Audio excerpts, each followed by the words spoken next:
Үй, Таами, чи энд юу хийж байгаа юм бэ?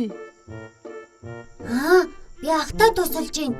Манай ах төмөр замчин байхгүй юу? Төмөр зам 24 цаг тасралтгүй ажилладаг болохоор би зуныхаа амралтаар ирэхдээ хаяа ахыхаа ажилд тусалд юм л да. Харин чи өөрөө энд юу хийж яваа юм?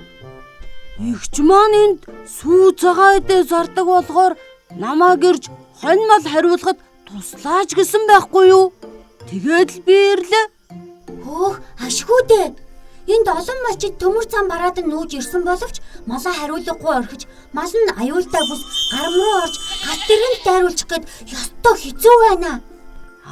Түрүүн гал тэргэн дотор явж байхад машинч гинэт тооромслоод миний толгой дээрээс цүнхүнад хажууд явсан нэг хүүхэд суудлаасаа ойчоод бэртэг шахсан нь ийм учиртай байх нэ.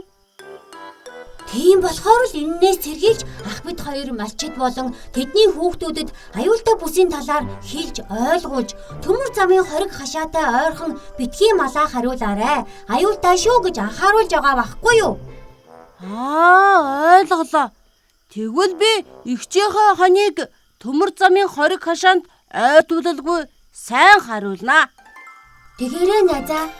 Галт тэрэг аюулгүй явах гэж бас бусдыг хамгаалах гэж л ийм урт хашаа барьд юм шүү дээ. Төмөр замын ойр орчмын аюултай бүсэд малаа бэлчээл мөн хариулахгүй орхихгүй байхыг иргэд та бүхэн онцгойлон анхаараарай.